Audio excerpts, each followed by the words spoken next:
látìgbà tí fídíò tó ti lu síta tí fọ́nrán náà tó ti gba orí ẹ̀rọ ayélujára ó ní awuyewuye ni ó máa ti jáde tó sì jẹ́ pé ìbéèrè kan ṣoṣo tí àwọn èèyàn tó ń béèrè ni pé kí ni nǹkan tí ó ń ṣẹlẹ̀ láàrin gómìnà ìpínlẹ̀ Ògùn ọlọ́lá jùlọ Dàpọ̀ Abíọ́dún àti ìyàwó gómìnà tẹ́lẹ̀ ní ìpínlẹ̀ Ọ̀yọ́ olóògbé Isiaq Abiola Ajimobi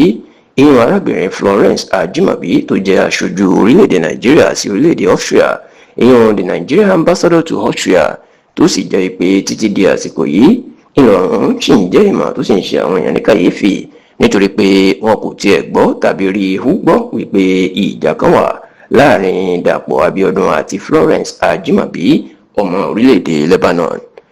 ẹ rántí wípé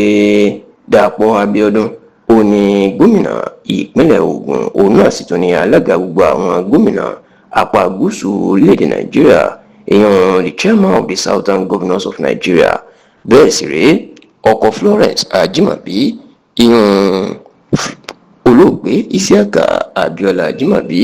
òun darí ìpínlẹ̀ Ọ̀yọ́ fòdìdí ọdún mẹ́jọ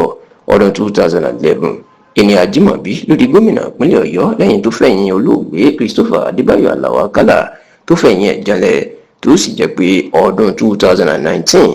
ìní Ajimobi ìní ó gbé ìjọba sílẹ̀ lẹ́yìn tó parí ọdún mẹ́jọ ẹ̀. kódà ó ní gómìnà kò ṣẹlẹ̀ rí tá máa ń pè nítorí pé nínú ìtàn ìpínlẹ̀ Ọ̀yọ́ kò sí gómìnà kan tó ṣe sáà ọdún mẹ́jọ rí. Ajimobi ló sì bà ègún náà jẹ́ ṣùgbọ́n lọ́dún 2020 ìní Abiola Ajimobi ni ló jáde láyé lásìkò àjàkálẹ̀ àrùn coronavirus. ṣùgbọ́n ó pẹ̀lú bí Ajimobi bó ṣe kú tó jẹ́ pé báwọn alágbára bẹ́ẹ̀ bá kú àwọn ìyàwó wọn sábà lẹ́nu mọ́ ọ̀rọ̀ orí bẹ́ẹ̀ fún Florence o nítorí pé Florence ó sì lẹ́nu nínú òṣèlú ìpínlẹ̀ Ọ̀yọ́ àti lórílẹ̀‐èdè Nàìjíríà. kódà ilé ìgbà ló jẹ́ kí ọlọ́lá jùlọ ààrẹ Bọ́lá Ahmed Tinubu kó yàn gẹ́gẹ́ bí aṣojú sí orílẹ̀‐èdè Austria tó sì jẹ́ pé obìnrin náà òun náà ó ní àwọn tó ń tẹ̀lé nínú òṣèlú ní ìlú Ìbàdàn bó tilẹ̀ jẹ́ pé kì í ṣe ọmọ orílẹ̀‐èdè Nàìjíríà. ṣáò níbi ètò ìsìnkú ọkọ mínísítà ọrọ̀ ajé àná lórílẹ̀‐èdè yìí Kẹ́mi Adéọ̀sùn ètò wáyé ìní fọ́nrán kan mà ti lu síta níbi tí